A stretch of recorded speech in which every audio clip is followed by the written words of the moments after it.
Busca la verdad en ti mismo y ahí te encontraré. Eso fue lo último que Josh me dijo. Lo expresó en tono irónico, tratando de sonar profundo mientras simultáneamente se burlaba de la gente que intenta escucharse del mismo modo. Estaba borracho y drogado, y era un buen amigo. El momento más transformador de mi vida ocurrió cuando tenía 19 años. Mi amigo Josh me había llevado a una fiesta a la orilla de un lago justo al norte de Dallas, Texas. En el lugar se hallaban condominios sobre una colina. Al pie de ella estaba una alberca y al término de esta, un acantilado con vista al cuerpo de agua lacustre.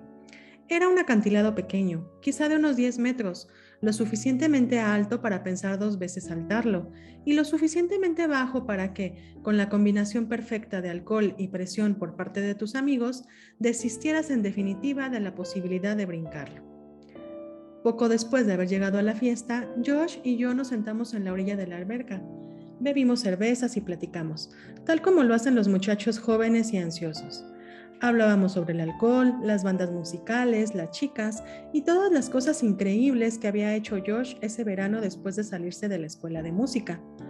Platicábamos sobre tocar juntos en un grupo y mudarnos a Nueva York, un sueño imposible en aquellas épocas. Éramos apenas unos niños. ¿Se puede brincar desde ahí? Le pregunté después de un rato, mirando hacia el acantilado sobre el lago. Claro, dijo Josh, la gente lo hace todo el tiempo. ¿Lo vas a intentar? Se encogió de hombros. Quizá. Ya veremos.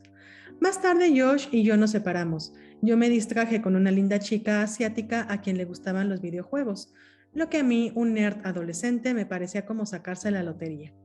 Ella no mostraba gran interés en mí, pero se comportó amistosa y feliz de dejarme hablar, así que hablé. Después de unas cuantas cervezas, me armé de coraje para pedirle que me acompañara a la casa a comer algo. Ella dijo que sí. Conforme subíamos la colina, nos encontramos a Josh, que iba de bajada. Le pregunté si quería comer algo, pero declinó. También le pregunté dónde podría encontrarlo después. Me sonrió y dijo, busca la verdad en ti mismo, y ahí te encontraré. Yo asentí y puse una cara seria. Ok, te veré allí, repliqué, como si todos supieran exactamente dónde estaba la verdad y cómo conseguirla. Josh se rió y reanudó su camino colina abajo hacia el acantilado. Yo sonreí y continué subiendo por la colina hacia la casa. No recuerdo cuánto tiempo estuve allí dentro, solo que cuando la chica y yo salimos de nuevo, todo el mundo se había ido y se escuchaban sirenas de ambulancia. La alberca estaba vacía. La gente corría desde el pie de la colina hacia la orilla debajo del acantilado. Otros ya estaban en el agua. Alcancé a ver a varios nadando alrededor. Estaba oscuro y no se veía bien. La música seguía tocando, pero nadie la escuchaba ya. Aún sin entender lo que sucedía, me apresuré a la orilla, comiendo mi sándwich, con la curiosidad de saber qué era lo que todo el mundo miraba. A la mitad del camino, la chica bonita me dijo, creo que ha ocurrido algo terrible. Cuando llegué al final de la colina, le pregunté a alguien por Josh. Nadie me miró ni me prestó atención. Todos veían fijamente hacia el agua. Pregunté de nuevo y una niña empezó a llorar de manera incontrolable. En ese momento comprendí lo que pasaba. Encontrar el cuerpo de Josh en el fondo del lago les llevó 3 horas a los buzos. La autopsia revelaría después que sus piernas se habían acalambrado debido a la deshidratación por el alcohol, así como por el impacto del salto desde el acantilado. Estaba totalmente oscuro cuando brincó, así que era negro sobre negro. Nadie pudo ver de dónde venían sus gritos de ayuda, solo donde salpicaba el agua, solo los sonidos. Tiempo después, sus padres me dijeron que Josh era un pésimo nadador. Yo no tenía idea. Me tomó 12 horas permitirme llorar. Estaba en mi coche, manejando de regreso de Austin la mañana siguiente. Le llamé a mi papá y le dije que aún estaba cerca de Dallas y que no llegaría al trabajo. Había estado trabajando con él durante ese verano. Él preguntó, ¿por qué? ¿Qué sucedió? ¿Está todo bien? Y ahí fue donde el río de lágrimas se desbordó, los aullidos, los gritos y el moco.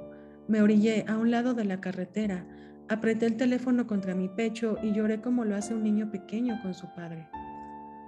Ese verano caí en una profunda depresión. Alguna vez pensé estar deprimido, pero eso representaba un nuevo nivel de sinsentido y tristeza, tan profundo que me dolía físicamente. La gente iba y venía tratando de animarme y yo solo me sentaba y los dejaba expresar. y hacer todas las cosas políticamente correctas que creían que debían hacer. Les daba las gracias y les agradecía la amabilidad de su visita. Fingía una sonrisa y les mentía diciendo que estaba mejor, pero por dentro no sentía nada. Soñé con Josh varias veces durante los meses siguientes, sueños en los que él y yo teníamos largas conversaciones sobre la vida y la muerte, así como de cosas triviales y sin sentido. Hasta ese punto en mi vida había sido un joven bastante típico de clase media que consumía marihuana, flojo, irresponsable, socialmente ansioso y profundamente inseguro. Josh, de muchas maneras, había sido alguien a quien yo admiraba. Él era mayor, más confiado, más experimentado y más abierto al mundo que lo rodeaba. En uno de mis últimos sueños con Josh, estaba sentado en un jacuzzi con él. Sí, ya lo sé, suena raro. Y dije algo como, realmente siento que hayas muerto. Él solo rió. No recuerdo cuáles fueron sus palabras exactas, pero señaló algo como, ¿por qué te importa que yo esté muerto si tú sigues temiendo tanto a la vida? Me desperté llorando. Estaba sentado en el sofá de mi mamá ese verano, mirando hacia el infinito, perdido en la interminable e incomprensible nada donde la amistad de Josh alguna vez había estado. Cuando llegué a la conclusión de que si en verdad no hay razón para hacer nada, entonces tampoco no hay razón de no hacer nada. Que al enfrentar la inevitabilidad de la muerte, no hay ninguna razón para sentir miedo o vergüenza, si de todas maneras es un montón de nada, y que pasar la mayoría de mi corta vida evitando lo que era doloroso o incómodo, también había estado evitando sentirme vivo. Ese verano dejé la marihuana, los cigarros y los videojuegos. Dejé también mis fantasías de estrella de rock. Me salí de de la escuela de música y me enrolé en verdaderas asignaturas universitarias. Empecé a ir al gimnasio y perdí bastante peso. Hice nuevos amigos, tuve mi primera novia. Por primera vez en mi vida realmente estudié para mis clases. Descubrí con asombro que podía obtener buenas calificaciones y me comprometía con ello. El siguiente verano me propuse leer 50 libros serios en igual número de días y lo logré. 12 meses después me inscribí en una excelente universidad al otro lado del país donde por primera vez obtuve la excelencia, tanto académica como socialmente. La muerte de Josh marcó el punto más claro de antes-después que puedo identificar en mi vida. Antes de la tragedia era inhibido, no tenía ambiciones y vivía eternamente obsesionado y confinado por lo que yo creía que el mundo pensaba de mí. Después del trágico acontecimiento me convertí en una persona nueva, responsable, curioso, trabajador. Aún tenía mis inseguridades y mi pasado, como los tenemos todos, pero ahora me importaba algo más significativo que mis inseguridades y mi pasado. Eso hizo toda la diferencia. Extrañamente, la muerte de alguien me dio permiso de vivir por fin, y quizás el peor momento de mi vida fue el más transformador. La muerte nos da miedo, y porque nos da miedo evitamos pensar en ella, hablar de ella y a veces reconocerla, incluso cuando le sucede a alguien cercano a nosotros.